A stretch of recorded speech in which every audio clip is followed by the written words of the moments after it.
আসলে ঈদটা কি? ঈদ অর্থ আনন্দ, ঈদ অর্থ খুশির উচ্ছ্বাস, ঈদ অর্থ আনন্দর দাওয়াত। আনন্দিত হওয়ার জন্য আল্লাহ তাআলা দাওয়াত করেছেন যে তোমরা আনন্দিত হওয়ার জন্য আসো। ঈদ শব্দের অর্থ ফিরে আসা। কি ফিরে আসবে? বারবার আল্লাহ তাআলার দাওয়াত প্রতি বছর আমাদের মাঝে ফিরে আসে। ঈদ শব্দের অর্থ সাফল্য ও প্রাপ্তির জন্য পুরস্কারের দিন। আল্লাহ সুবহানাহু ওয়া তাআলা এই আনন্দটা রেখেছেন দুইটা জিনিসের মাধ্যমে। কয়টা জিনিস? দুইটা। একটা হলো সাফল্য, আর একটা হলো প্রাপ্তি। আমরা কি সফলতা অর্জন করলাম, আর ওই সফলতার পরে আমরা কি প্রাপ্তি হলাম। সফলতা হলো ওই জিনিসটা যে আল্লাহ সুবহানাহু ওয়া তাআলা আমাদেরকে একটা পরীক্ষা দিয়েছিলেন ট্রেনিং এর মাধ্যমে। এই ট্রেনিং এর মাধ্যমে আল্লাহ সুবহানাহু ওয়া তাআলা আমাদেরকে যে পরীক্ষা দিয়েছেন, এই পরীক্ষায় যারা সফলতা লাভ করেছে, অর্জন করতে পেরেছে, আল্লাহ তাআলা তাদেরকে উত্তীর্ণ করেছেন। যারাই পরীক্ষা দিবে আল্লাহ তাআলা তাদেরকে কি করবেন বলেন? উত্তীর্ণ করবেন। এরপরে বলা হয়েছে এই সফলতার পরে আসবে প্রাপ্তি। এবার প্রাপ্তিটা কি?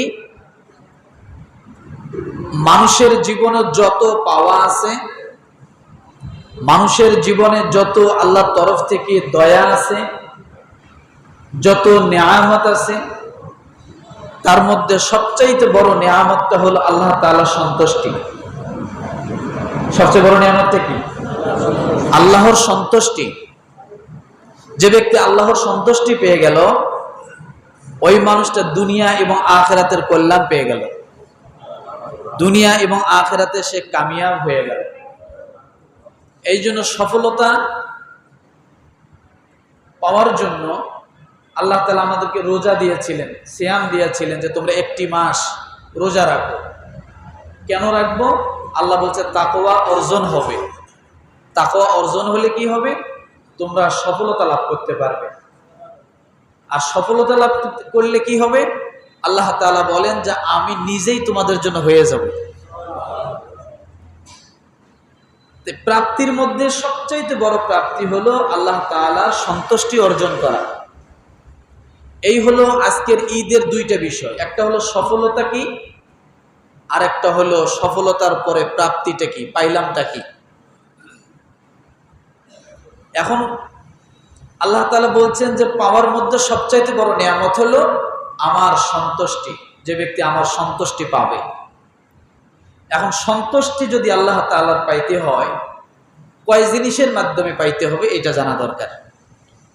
এক নম্বরে ঈমানের মাধ্যমে আল্লাহ তাআলার সন্তুষ্টি পাওয়া যায়।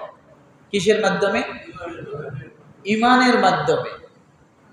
আমি যদি একজন মানুষকে নাই মানি, তাহলে আমি তার থেকে কখনো ভালোবাসা পাবো না। আমি মানবো, তারপরে পাবো। আমি ভালোবাসা দিব, তারপরে আমি পাবো। আমি একজনকে মহব্বত করবো, তারপরে আমি মহব্বত পাবো। আমি যদি ভালো না বাসতে পারি, মহব্বত না করতে পারি, তাহলে কিন্তু আমি পাবো না।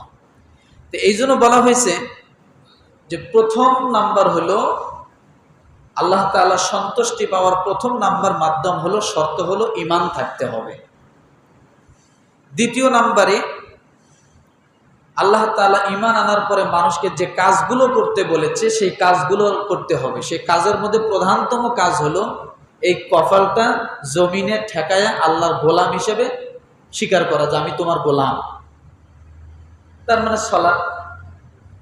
সালাতের মাধ্যমে আল্লাহর সন্তুষ্টি আসবে। এরপরে বলা হয়েছে তৃতীয় নাম্বার আল্লাহ তাআলা যে সন্তুষ্টির বিধান দিয়েছেন যে তোমরা এই কাজ করলে আমি সন্তুষ্ট হব।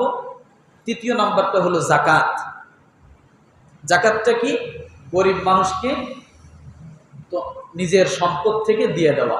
তাহলে নামাজ হলো আল্লাহর জন্য, জাকাত হলো মানুষের জন্য। দেখেন, মানুষকে আল্লাহ মাহরুম করেননি, উভয়কে একটা সামঞ্জস্য রাখছেন যে আমার নামাজ পড়ো আর গরিবদেরকে দাও, গরিবদের দিকে তোমরা খেয়াল করো। এরপরে বলা হয়েছে চতুর্থ নম্বরে আল্লাহ সন্তুষ্টির মাধ্যম হলো সিয়াম। কি মাধ্যম? সিয়াম, রোজা। পঞ্চম নম্বরে আল্লাহ সন্তুষ্টির মাধ্যম হলো হজ। এই পাঁচটা, ঈমান, নামাজ, যাকাত, সিয়াম এবং হজ, এই পাঁচটা বিষয় আল্লাহ তাআলাকে সন্তুষ্ট করার মূল মাধ্যম। এটার দ্বারা আল্লাহ তাআলা সন্তুষ্ট হয়। এখন কথা হলো, এই পাঁচটা জিনিসের একটাও নাই, আর বাকি সব আছে। গরিব দেখলেই মানুষ কেউ ভালোবাসে, মানুষের সাথে ভালো আচরণ করে, সব কিছু করে। এখন ওই ব্যক্তি আল্লাহর সন্তুষ্টি পাবে কিনা, এটা হলো বিষয়। ওই ব্যক্তি আল্লাহর সন্তুষ্টি যদি পাইতে হয়, তারপরও নিম্নতম তার ঈমান থাকতে হবে। কি থাকতে হবে?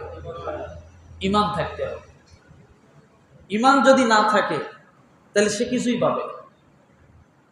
এই জন্য আল্লাহ তাআলার সন্তুষ্টির যে মাধ্যমগুলো, এই পাঁচটা হলো মূল, যে তার ঈমান থাকতে হবে আগে, এরপরে সালাত থাকতে হবে, যাকাত থাকতে হবে, সিয়াম থাকতে হবে, তারপরে হজ, যখন তার সময় হবে তখন সে হজ করবে, এটা থাকতে হবে। এই পাঁচটার মাধ্যম হলো আল্লাহ তাআলার সন্তুষ্টির মাধ্যম।